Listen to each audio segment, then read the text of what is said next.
we have a couple more earnings after the bell. Trump company ordered to have monitor for deals and valuations. Amgen just guided a little bit higher, but we are going to see, man. Again, we have PayPal that we're waiting for, but honestly, man, just if anything, I know we're going to go over all of them. God bless all of you. Thank you again for another positive day, for real. If you guys contributed, and most of you guys, I mean, like I said, it's game time. This is the time to play, and God bless you, and thank you so much if you actually contributed and you kept this a positive, peaceful place. I know it's hard sometimes, and it doesn't mean anything about you or me, but, you know, if you chose to keep it clean, thank you. I really appreciate it. We like some of the wholesomeness, you know. It's for me, not for you. It's for me, okay? That's maybe some of y'all, too. Maybe if y'all realize that when I ask some of that, I just for me. It's not for you. It's for me. You know, I like some of it. It's good to be around, you know. But for real, bro, a lot of you guys have been focused. I've been loving the conversations. I've been loving the discussion. A lot of good questions, and I really hope your eyes have been opened up to all of the opportunities that you have right now, and just all of the education and what you can learn from this, Chad. Because I mean it truly at the ball. I feel it in my bones. Just like we are living through a moment that, you know, we're gonna look back on it, man. It's just going back in time. It's just an amazing time that we are in. It's amazing, scary, exciting. There's so many things, but it's just like, bro, we are living through some very big historical inflection points right now. So it's like, yo, God bless you, man. You will reap what you sow. So for those of you who came out, started planting, working, and trying to get to the mission, man, let's go. I mean, this is the season to be doing it. You know what I'm saying? It's better to be planting right now than be planting when it was dry and barren. So I hope you're putting in the work, baby. But honestly, man, I'm just here to say thank you for those of you who did, and thank you for coming in here and matching my energy. Thank you for matching my level of work, man. That's all I want to see. It's I'm telling you, to be surrounded by people who got the same mentality. We don't need to have the same plays, but, you know, again, people who are hungry, people who want to work, people who will put aside their pride, put aside the ego, this or that, to get to the goal, because that's what it is, man. You know what I'm saying? So thank you, man. If that was you, I know some of you wanted to make jokes. I know some of you wanted to say certain things. I know some of y'all wanted to act a certain way. I know y'all wanted to shit on some things. And that's what I'm saying, man. If for the sake of everybody and the sake of what we got here and all of the information that is so valuable, if you push that to the side for the bigger picture, man, thank you. Because that's all it is, man. That's what we got to do on a daily basis. Everybody in here makes sacrifices, and that's what I'm saying, man. To be surrounded by a group of people who constantly and consistently will make those hard decisions for the greater good, man. Oh, man. So I love you, baby. God bless you, Chattadonia. That's for all my members. That's for all my stream alerts and even the non-members, bro, because I know we got people, even if you don't see them, y'all are still 100% in the game, and y'all know what it is, man. It's very simple. Don't ever be confused, man. Don't ever be confused about anything of me. You know why? Because Uncle told y'all from the beginning, it's not about anything. It's very simple. If you ain't showing love, then you ain't really one of us. Bitch, that's what he says. That's what he says. That's his lyrics. I had to quote it. But that's all it is, man. That's all we want to see. We want to see good attitudes, and just thank you for those of you who have done that, because that's what it is, man. It don't matter what is next to your name. It don't matter what it is. Like, for real, it's all about that. And if your attitude and your love and heart ain't in the right place, it's going to make sense why you're going to miss what is in front of everybody, because you don't see it. Like, seriously, bro, I'm telling you, I think those with love and a great attitude, I think your eyes are open, and I think you see what is there, and that's why, man. Let's go, baby, and I'm here for you. So God bless you, Chattadonia. Thank you to every single one of you. Thank you for giving me this opportunity. Again, I'm just so grateful to share this. Again, I have a lot of ideas. I do a lot of studying, and to be able to have people want to listen to them and I could share them, even like today, to watch that come to life. It's one thing to get rewarded and make money off of it, but the other half, man, it's a pleasure and it's an honor that anybody would actually want to listen and that people are taking this info and using it for good. So thank you. And thank you for bringing it to life, man, because without y'all, this would be nothing. And on that note, man, all of you who liked the video, everybody who shared this stream, like I said, man, without you guys, and if there's not a real, tangible, positive effect in your life, I wouldn't be here. I would go away a long time ago. You already see it. Algos don't like me. They will silence me. I've been banned. Even then, I won't even turn on monetization. I'm just telling you, bro, it's very, very simple. So I just hope you know we love you, okay? And I hope you know it's just God bless. And it's like if all of what we're doing did not have a real effect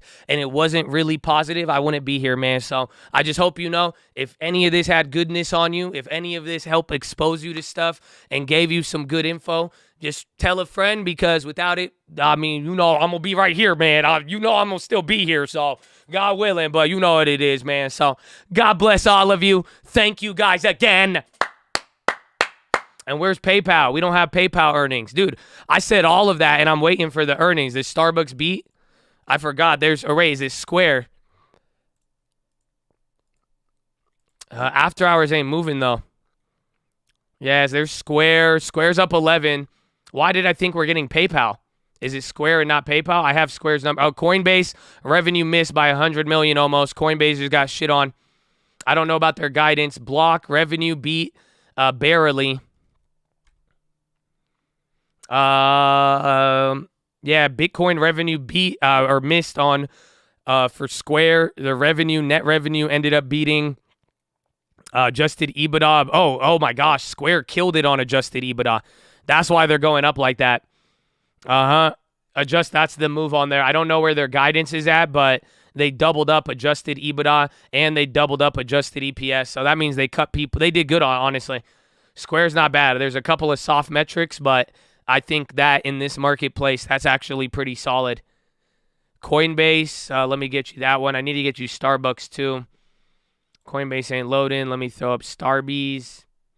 Starbucks comp sales beat 7 instead of 4. Starbucks killed it.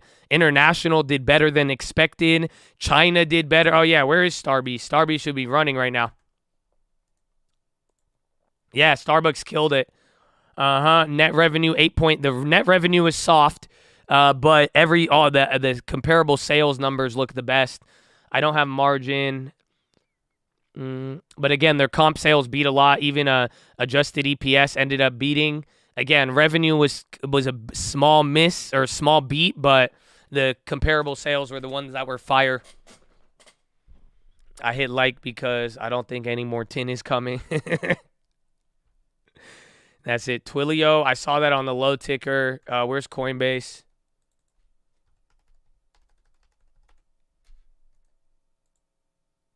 Coinbase not doing too much. Twilio, they're down 14%. It looks like they did bad. Oh, yeah, they guided down. Twilio guided down by 10% for next quarter. They missed by 10 cents. Or no, they beat on adjusted loss. It was smaller than expected. And then the sales was just bad. And then their guidance, they lowered the range of their guidance and then increased it. Twilio honestly wasn't that bad.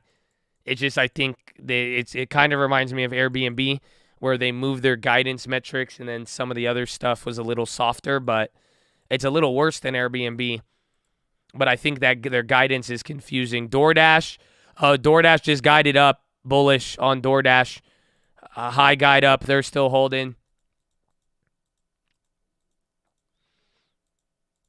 Yeah, they're killing it. No, Starbucks did really good. I don't again, the net revenue was a beat, but in my opinion, it's soft. But everything else, I mean, if you want to look at the other numbers, it'll be good.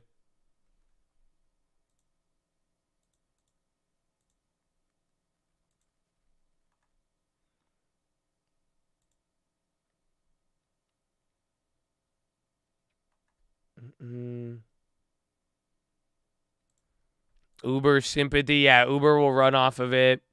I think that's it. Square was killer.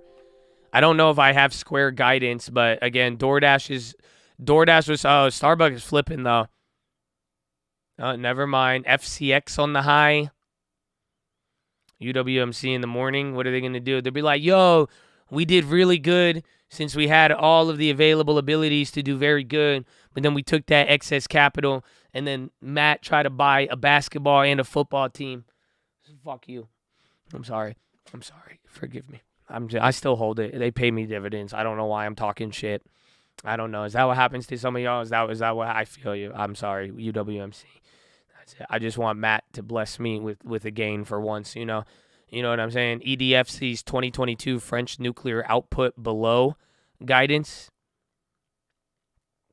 If he cuts the if he cuts the dividend, that's not the only thing that's gonna get cut in that weekend. I'm just saying. If he cuts the dividend, a lot of things are gonna get cut. Okay, maybe in my portfolio, maybe if you see me in these streets, I'm just saying you won't know me. I'm just kidding. I'm not that hard. I'm 5'6". It's okay. Relax. Don't take it too seriously. Carvana plummeting. They could cut dividends today. Everything's good. Everything's good. What about $5 pizza? I'm down with that, man. I would love I don't know, is it $5? Is that inflation adjusted, or how does that work at Little Caesars now? Pizza. Inflation.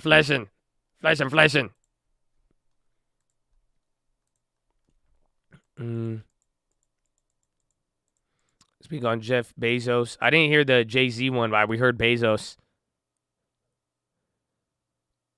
It's $7 now. Oh, dude, that's sad.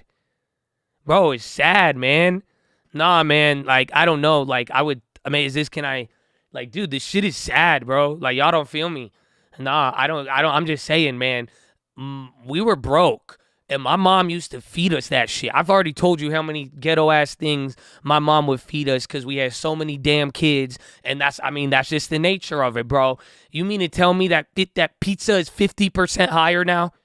Bro, we used to feed the whole family for $5, and you'd have a microwave left over still. Oh, my, it's sad, bro. I saw it the other day.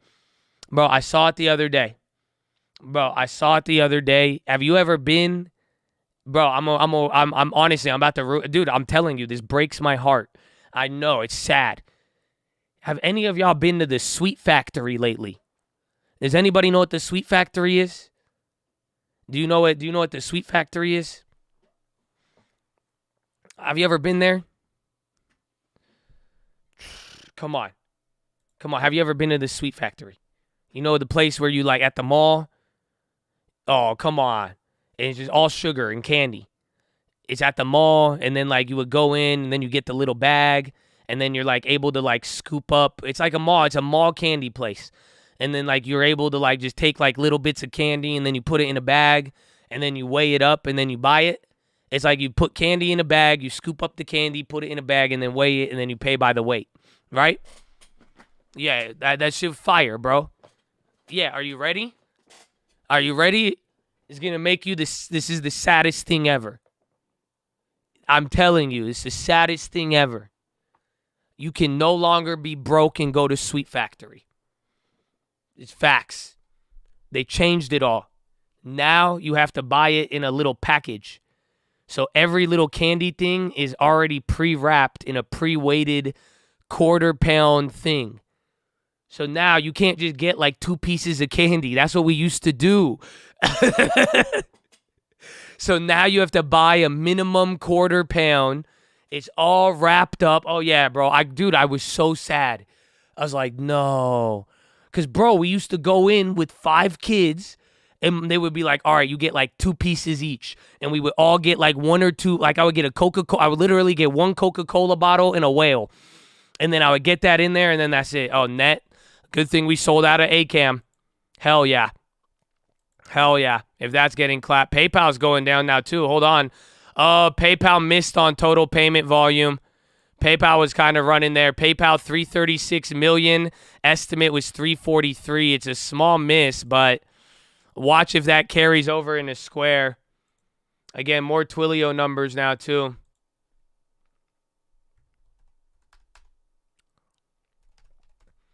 Let me see. Rocket Morning. Total payment volume decline. They guided lower too. Bro, how do you guide again lower? Then they guided up on EPS, but guided lower on revenue for fourth quarter. They missed on this quarter.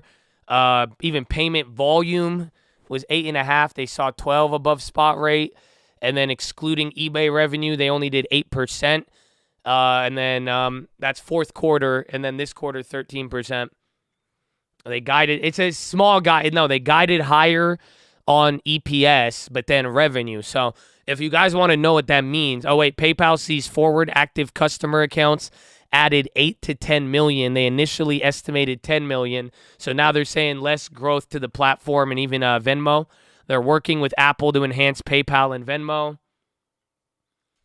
But if you guys don't know what they're saying, pretty much it's like if your revenue, if you're guiding lower on revenue and then you're guiding up on EPS, like what do you think that's saying? Like it says something pretty specific. Obviously, there may be stuff you can't account for, but there's something really big about that, and it's something you're going to see a lot of as we move forward.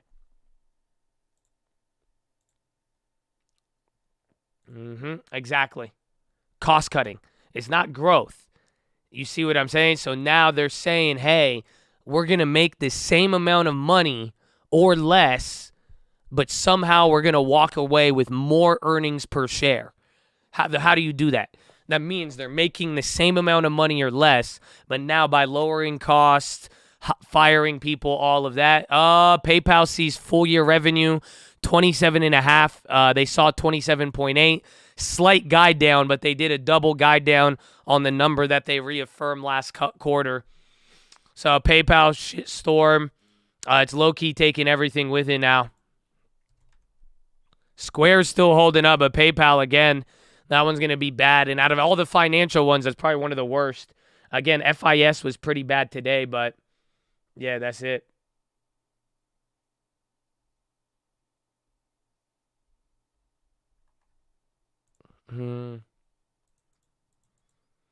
PayPal, yeah, bad guidance. And then you said you wanted Coinbase? I don't know why Coinbase doesn't show up. All right, here it is. Coinbase revenue 590.3. Estimate was 649, miss. Transaction revenue was 365. Estimate 461, miss. Revenue was 590 versus 6. I already went over that. Trading volume 159 billion. Estimate was 160, miss. Monthly transacting users 8.5 million. That was a beat. People expected 7.8. Assets on platform 101 billion. Estimate 104 billion, miss. Third quarter sales 576 million. Estimate was 659. They have the same number reworded 3 times. And then they see annual average MTUs slightly below 9 million. Other revenue, 14 million. Estimate was 6. Verified users, 108 million. Estimate was 4. So they added 4 million users. I don't know how I feel about it. It's like soft numbers, but user growth in crypto, I could kind of value that because now you have 4 million new people, or at least above, and then even above monthly transacting. But then everything else is just soft.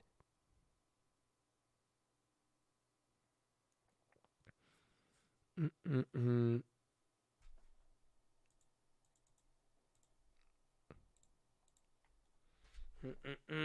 think that's it. I think that's it. So, Chattadonia, these earnings weren't as crazy. Thankfully, we're wrapping up earnings season. But I love you all. I hope you had a wonderful day. But that is it. So, I'm not going to give you the links. You already know what's on there. And again, if you didn't hit up Cole Real Estate last night, you busted. And that's okay. But that's just Cole Real Estate or bust. And we love you. I hope I see you on the watch list tonight. There's a lot of cool trades.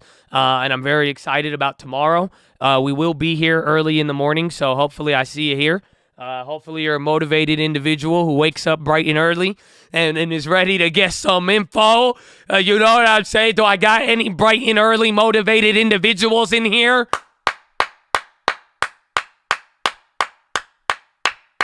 I hope so. I don't know. I hope so. If that is you, I will be here. I'll see you, man. I'll just say, I don't know. Oh yeah. Amen, baby. Amen.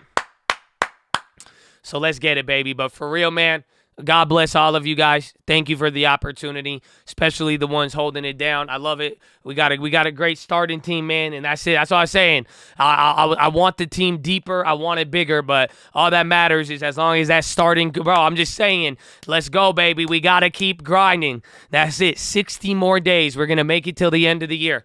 Let's make it a beautiful 60 days filled with hard work, determination, dedication, some stamina. You know what I'm saying? That's it. 60 more days. That's it. 60 more days and we will be at the end. That's all we got to do. Let's just have 60 good ones. Come on. You can count that.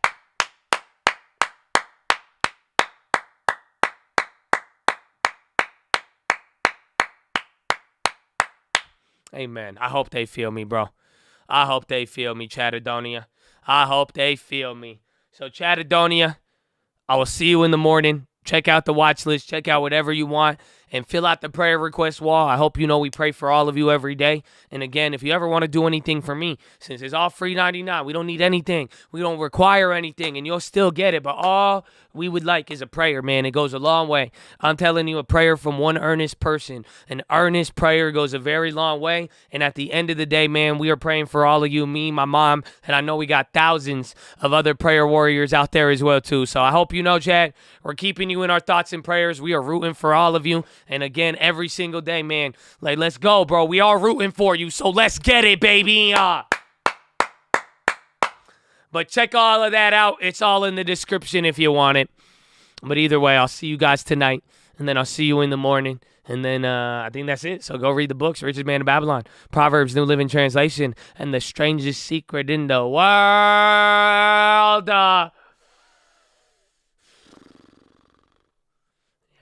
Yeah, I think we're going to have to. I need it. Are you ready? I'm hyped. I'm hyped every day. You know that. I'm hyped every day. And honestly, I'll give you a little mini PHILO just before I go into beast mode on here. Okay, man? And just remember, I don't know how some people are going to take this.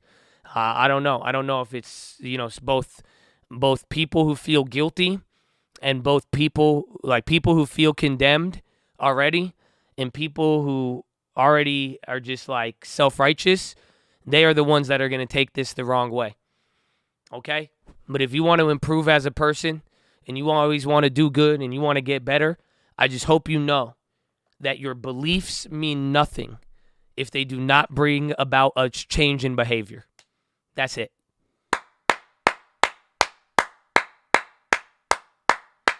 That's what I'm saying. That's all I'm saying. As simple as that. And that's all I'm saying. If you already feel condemned and you're going to be depressed about it, you're going to take it the wrong way. If you're already self-righteous, this is going to fuel the ego and it's going to mess you up. It's very, very simple. If it does not cause a real change in your behavior, then that's it. And I'll tell you, one crazy thing is, if you keep making the same mistake over and over again, that's one of the easiest places to start of where you can avoid. Oh, man.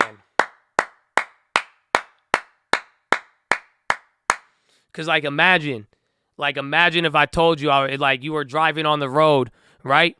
And then as you're driving, I'm like, hey, man, watch out. That road is a bridge that turns into a canyon. Actually, it's not really a bridge. It looks like a bridge, but it flies over a cliff. If I told you that and then you continued to drive, would it be a fair assumption for me to say that you don't believe me? Right? And again, this ain't about me.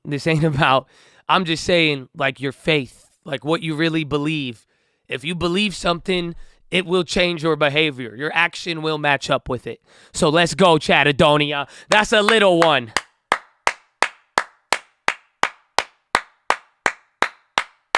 So I hope you enjoyed it. Now you know what time it is, baby. Run it. Let's go. Oh, run it. Hit it. I'm just trying to taste some, so let me taste. I'm just trying to eat some, so let me eat. I woke up in beast mode, they still asleep. Told them hit they free throws, they back on D. I could hold the L, bro, that's on me. Told them take the game slow, keep the peace. Looking at the table, my enemies don't know where I came from. I'm like E.T. running. Money ain't the motive, but it's service motivating. You ain't a hoe, but love complaining and the celebrating. You sell a home, you know I'd love to have a conversation. We was buying cribs before you knew about inflation. You ain't gotta give me credit, boy, the banks give me a lot of that. I meant it when I said it, we gon' take it all and give it back. I learned a couple lessons, the wisdom that came from all the bad. I learned the repetitions, I put that shit on my dad. My money ain't getting lag, I wanted, could get it now, but I cannot force the hand. I buy that shit when it's there, your homie just look around. We did it, I say a prayer, we bit that shit from the ground. And the foundation they saying, y'all ain't feel it though. Nah, but we ain't need them though. I ain't being cocky, I just won't look in the mirror, bro. Doing more than talking, boy, the empire empirical. Every time I sound a dotted, boy, it still feel like a miracle. I'm just trying to taste some, so let me speak. I'm just trying to eat some, so let me eat. I woke up in beast mode, they still asleep. That's tomorrow morning, baby. This song came out last CPI, bro. That's you got this song last time for the non-farms, not even CPI. Let's go, baby. We're gonna do it again. Market's gonna crash, but I could kick another lesson. Till the curve uninverted and I don't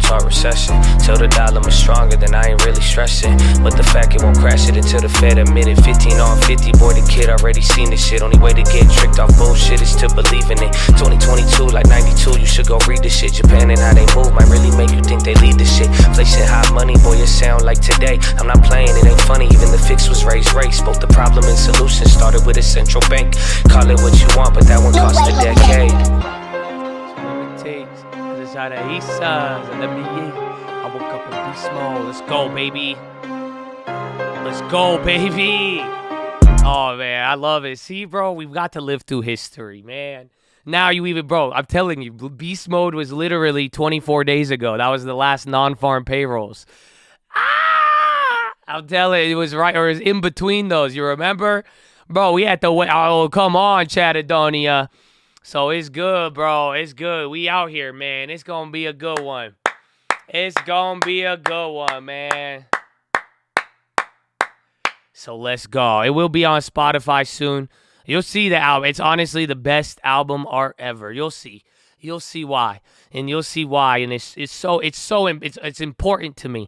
The album art, I love it, man. And I love it. You'll see. It's all on love. When you see it, even if, and thank you to all the people who sent in the artwork. And even if we didn't use it, I hope when you see it, you'll understand. You will understand. You know what I'm saying? Because it's beautiful. It's beautiful, and you're gonna see. Did you guys already see it? I feel like y'all already. Oh no, there's another one. There's another artwork on the original one. You'll see it. That's it. You just remember what happened. It was non-farms and then CPI, and then dude, we had to wake up early. We had to put in all this work. And remember, Uncle was like, yo, man, they need an emergency release because we needed an emergency release because, bro, it was getting crazy. So that's why. So the formal release, the schedule, it's just like the ECB or the Bank of England when they're going to do the funding thing on November 17th. They delayed it, right? There's the official. Oh, that's exactly what happened with Uncle right there, and you're going to get it. Okay, you're going to get it. But, hey, actually, don't worry. I got one more for you. I got one more, just a little bit. Yeah, I really like this. Amen, amen. Nice. Just don't forget it, ever. Ever. Run it. Everywhere I go, shine light. Ain't got a long turn, that's a die. Turn a profit before you see me turn it out. Got a lot, but they don't feel like it's enough. Harvest plenty, but they still ain't showing up. Hit a lick and then I point my fingers out. I just started, I'ma tell you when I'm done. You ain't showing love and you ain't really one of us. Bitch, hey little mama, do you got a long turn? All my brothers ballin', you would think my name was Lonzo. Pronto, turn it to a crib and get the cash flow. Maslow, they think I'm not human cause I ask you. Trippin' to a fountain, shout out my accountant. They still doing sticks, I'm sticking mills in accounts while I'm counting. Stamp on the back end, bad with the bed, they getting mad how I'm snapping. Then we take it far, but this a hella cry. Got the spirit in my bars, but I ain't mellow cry. How you let me go this hard, I take it easy every day. Cause when you chase the weather, spread them wings and fly away. That's a problem, I ain't shy, you ain't feel it. I'm tryna live successful, I ain't worried about you bitches. Got the wisdom as an endless, keep the love on like a helmet. All this money feel like power, feel like yelling. Don't remember script, everywhere I go, I'm showing love. Ain't got a long turn, that's a dog. Turn a profit before you see me turn it out. Got a lot, but they don't feel like it's enough. Harvest plenty, but they still ain't showing up. Harvest plenty, but they still ain't showing up. Fingers out. Fingers to the sky, baby. You ain't showing love, you ain't really one of us. Bitch, everywhere I go, I'm showing love. Ain't got a long turn, that's a dog. Turn a profit before you see me turn it out. Got a lot, but they don't feel like it's enough. Harvest plenty, but they still ain't showing up. I hit a lick and then I point my fingers out. I just started, I'ma tell you when I'm done. You ain't showing love, you ain't really one of us. Bitch, hey little mama. Wow, it's there, bro. It's there. It's there, bro. It's there, bro. The story continues. Amen. Amen. A lot of chapters. A lot of chapters, bro. A lot of chapters. That's it, man. So maybe that's another PHILO to end it on, man. And literally, I don't know. I hope when you hear it, it should bring it out of you, man. Like, seriously. And I hope your belief changes your action so that you, truthfully believe this, where the harvest is plenty, but the workers are few. So if you understood that, let's go, baby. Let's go, Chatadonia.